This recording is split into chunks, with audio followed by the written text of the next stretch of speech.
जय श्री राधे कृष्णा। मेरे प्यारे भाइयों बहनों माताओं व बंधुओं, सोनी व्रत कथाएं चैनल में आपका स्वागत है। बंधुओं, आज राधा अष्टमी के दिन मैं आपको सुना रही हूँ राधा अष्टमी व्रत कथा। बंधुओं, राधा रानी माँ लक्ष्मी का अवतार हैं और जो मनुष्य राधा अष्टमी के दिन इस व्रत को करता है उनके घर में किसी प्रकार की कोई कमी नहीं रहती है। बंधुओं, राधा रानी के भक्तों के घर में सदा ही लक्ष्मी का स्थायी वास रहता है। उन्हें सभी सुखों की प्राप्ति होती है। जो मनुष्य भी राधा अष्टमी के दिन इस व्रत को करते हैं उनकी हर मनोकामना पूरी होती है। बंधुओं, राधा अष्टमी के दिन इस व्रत को अवश्य करें। जो मनुष्य भी राधा अष्टमी के दिन इस व्रत को करते हैं, राधा रानी उन पर सदा ही अपनी कृपा बनाए रखती हैं, क्योंकि मैंने आपको पहले ही बताया है कि राधा रानी लक्ष्मी जी का अवतार हैं। सो बंधुओं, जहाँ राधा रानी होती हैं वहाँ लक्ष्मी जी सदा ही वास। आदि से राधा रानी का पूजन करें तथा आरती उतारें।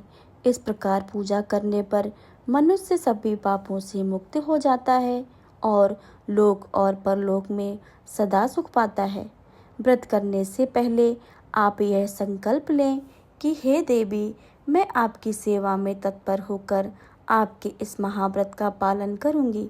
आपकी कृपा से यह व्रत बिना विघ्नों के परिपूर्ण हो। इतना कहकर अपने हाथ की कलाई को बना हुआ डोरा जिसमें 16 गांठ लगी हों बांध लें। फिर प्रतिदिन अश्विन कृष्ण अष्टमी तक यह व्रत और पूजा चलती रहे। व्रत पूरा हो जाने पर वस्त्र में एक मंडप बनाएं, उसमें लक्ष्मी जी की प्रतिमा रखें। फिर पंचामृत से स्नान कराएं और 16 प्रकार से पूजा करें। रात्र में तारों को देखकर फिर भोजन ग्रहण करें।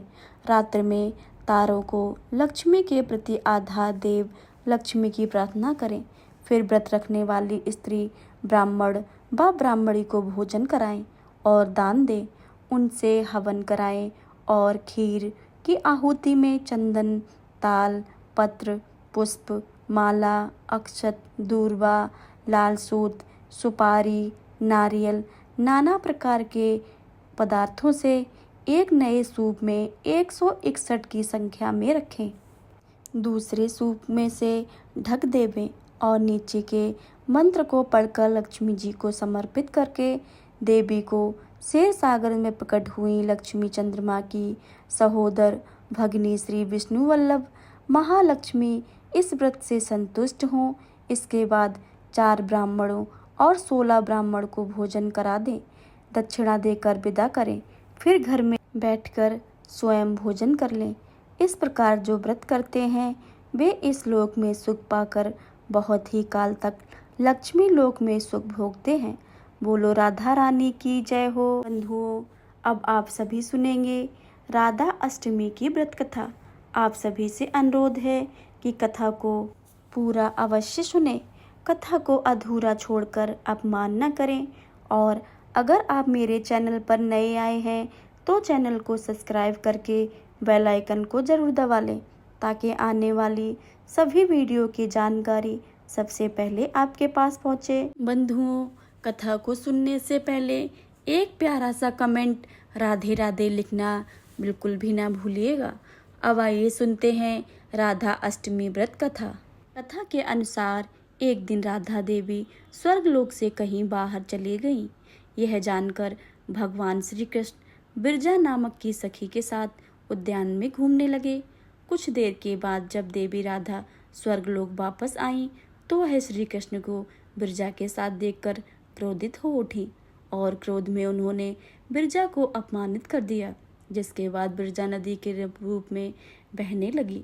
देवी राधा का यह व्यवहार देखकर श्री कृष्ण के मित्र सुदामा को अनुचित लगा और वह देवी राधा को भला बुरा कहने लगे। सुदामा की बातें सुनकर राधा को बहुत ही गुस्सा आ गया और उन्होंने सुदामा को दानव योनि में जन्म लेने का श्राप दे दिया। सुदामा ने भी देवी राधा को मनुष्य योनि में जन्म लेने का श्राप दे दिया। शिव पुराण की कथा के अनुसार देवी राधा के श्राप के कारण सुदामा ने शंखचूड़ दानव के रूप में जन्म लिया, जिसका वध भगवान शिव के हाथों हुआ था। वहीं राधा रानी को सुदामा के श्राप के कारण पृथ्वी लोक पर मनुष्य के रूप में जन्म लेकर भगवान कृष्ण का वियोग सहना पड़ा। जबकि कुछ पौराणिक कथाओं के अनुसार कि द्वापर युग में श्री कृष्ण जब विष्णु के भगवान के रूप में अवतार लिया तो उनकी पत्नी यानी माता लक्ष्मी ही देवी राधा के रूप में पृथ्वी पर आई थी। एक अन्य कथा के अनुसार राधा द्वापर युग में श्री वृषभान के घर में प्रकट होती हैं। कहते हैं कि एक बार श्री राधा रानी गोलोक में बिहारी से रूठ गई। इस समय गोप सुदामा प्रकट हुए। राधा का मान उनके लिए असह्य हो गया था। उन्होंने श्री राधा रानी की भत्सना की। इससे कुपित होकर राधा रानी ने कहा, सुदामा, तुम मेरे हृदय को संतप्त करते हो, असुर की भांति कार्य कर रहे हो, अतः तुम असुर योनि को प्राप्त हो। सुदामा कांप उठे, बोले, गोलोकेश्वरी, तुमने मुझे अपने शाप से नीचे गिरा दिया है। मुझे असुर योनि प्राप्त का दुख नहीं है, पर मैं कृष्ण वियोग से तप्त हो रहा हूँ। इस वियोग का तुम्हें अनुभव ही नहीं है, अतः एक बार तुम भी इस दुख का अनुभव करो।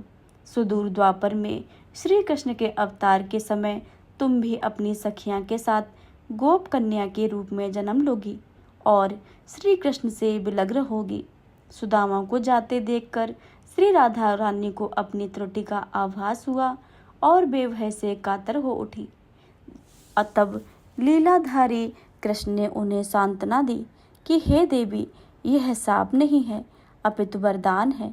इस निमित्त में जगत में तुम्हारी मधुर लीला रस की सनातन धारा प्रभावित होगी, जिसमें नहाकर जीव अनंत काल तक कृत्य होंगे। इस प्रकार पृथ्वी पर श्री राधा रानी का अवतरण द्वापर युग में हुआ था। नृग पुत्र राजा सुचंद्र और पितरों की मानसी कन्या कलावती ने 12 वर्षों तक तप करके श्री ब्रह्मा से राधा रानी को अपनी पुत्री रूप में वरदान प्राप्त में मांगा। फलस्वरूप द्वापर में राजा वृषभानु और रानी कीर्तिदा के रूप में जन्मे। दोनों पति पत्नी बने। धीरे धीरे राधा श्री कृष्ण के अवतार का समय आ गया। संपूर्ण ब्रज में कीर्तिदा के गर्भ धारण का समाचार सुख स्रोत बनकर फैलने लगा। वहीं उत्कंठा पूर्वक प्रतीक्षा करने लगे। वह मुहूर्त आया।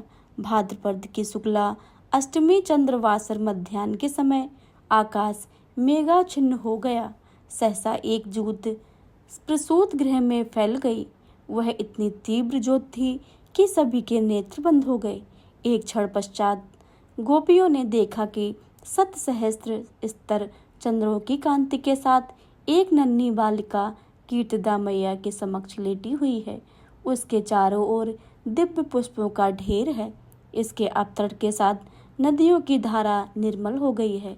दिशाएं प्रसन्न उठी हैं। शीतल मंद पवन अरविंद में सौरभ का विस्तार करते हुए बहने लगी हैं। पद्म पुराण की इस कथा के अनुसार श्री वृषभानु जी ने यज्ञ भूमि साफ कर रहे थे तो उन्हें भूमि कन्या रूप में श्री राधा प्राप्त हुई। यह भी माना जाता है कि विष्णु के अवतार के साथ अन्य देवताओं ने भी अवतार लिया। बैकुंठ में स्थित लक्ष्मी जी राधा रूप में अवतरित हुई। कथा कुछ भी हो, कारण कुछ भी हो, राधा बिना तो कृष्ण है ही नहीं। राधा का उल्टा होता है धारा। धारा का अर्थ है करंट, यानी जीवन शक्ति। भागवत की जीवन शक्ति राधा है। कृष्ण देह है तो राधा आत्मा है। कृष्ण शब्द है तो राधा अर्थ है। कृष्ण गीत है तो राधा संगीत है। कृष्ण वंशी है तो राधा स्वर है। भगवान ने अपनी समस्त संचरी शक्ति राधा में समाहित की है। इसलिए कहते हैं, जहाँ कृष्ण राधा तहाँ, जहाँ राधा तहाँ कृष्णा। न्यारे निमिष न होत कहूँ, समुझ करूँ यह प्रश्ना। इस नाम की महिमा अपरंपार है। श्री कृष्ण स्वयं कहते हैं कि जिस समय मैं किसी के मुख से रा सुनता हूँ, उसे मैं अपना भक्ति प्रेम प्रदान करता हूँ। और धा शब्द के उच्चारण करने पर तो राधा नाम सुनने के लोभ से उसके पीछे चल देता हूँ। राधा कृष्ण की भक्ति का कालांतर से निरंतर विस्तार हुआ है। निम्बार्क, वल्लभ, राधा वल्लभ और सखी समुदाय ने इसकी पुष्टि की है। कृष्ण के साथ श्री राधा सर्वोच्च देवी में विराजमान है। कृष्ण जगत को मोहते हैं और राधा कृष्ण को। 12वीं सदी में जयदेव की गीत गोविंद रचना में संपूर्ण भारत में कृष्ण और राधा के आध्यात्मिक प्रेम संबंध का जन जन में प्रचार हुआ।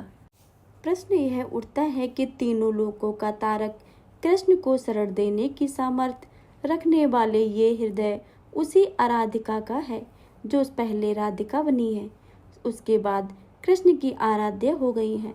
राधा को परिभाषित करने का सामर्थ्य तो ब्रह्मा जी में भी नहीं है। कृष्ण राधा से पूछते हैं कि हे राधे, भागवत में मेरी क्या भूमिका होगी। राधा कहती हैं, मुझे कोई भूमिका नहीं चाहिए। कहना, मैं तो तुम्हारी छाया बनकर रहूंगी। कृष्ण के प्रत्येक सृजन की पृष्ठभूमि यही छाया है। चाहे वह कृष्ण की बांसुरी हो, राग हो या गोवर्धन को उठाने वाली तर्जनी या लोकहित के लिए मथुरा में द्वारका तक की यात्रा का आत्मशक्ति। आराधिका में आ को हटाने के बाद राधिका बनता है। इसी राधिका का वर्णन महाभारत श्रीमद् भागवत में प्राप्त है और श्री राधा का नाम का उल्लेख नहीं आता। भागवत में श्री राधा का स्पष्ट नाम का उल्लेख होने के कारण एक कथा भी आती है कि सुखदेव जी को साक्षात कृष्ण से मिलने वाली राधा और सुखदेव जी उन्हें अपना गुरु मानते हैं। कहते हैं कि भागवत के रचयिता सुखदेव जी राधा जी के पास सुख रूप में रहकर राधा राधा का नाम जपते थे। एक दिन राधा जी ने उनसे कहा कि हे सुख, तुम अब राधा के स्थान पर श्री कृष्ण का जाप किया करो। उसी समय श्री कृष्ण आ गए। राधा ने यह कहकर कि यह सुख बहुत ही मीठे स्वर में बोलते हैं, उसे कृष्ण के हाथ सौंप दिया, अर्थात उन्हें ब्रह्मा का साक्षात्कार करा दिया। इस प्रकार श्री राधा सुखदेव जी की गुरु हैं और वे गुरु का नाम कैसे ले सकते थे। यह थी राधा अष्टमी की कुछ प्रचलित कथाएं। आशा करती हूँ कि आपको ये कथाएं पसंद आई हों। अगर वीडियो अच्छी लगे हो तो वीडियो को लाइक करें, शेयर करें। कमेंट बॉक्स में राधे राधे लिखना बिल्कुल भी मत भूलिएगा। और चैनल पर नए आए हैं तो चैनल को सब्सक्राइब करके बेल आइकन को जरूर दबा लें ताकि आने वाली सभी वीडियो की जानकारी सबसे पहले आपके पास पहुँचे। मिलते हैं अगली वीडियो में, तब तक के लिए जय श्री राधे कृष्णा। राधे राधे। धन्यवाद।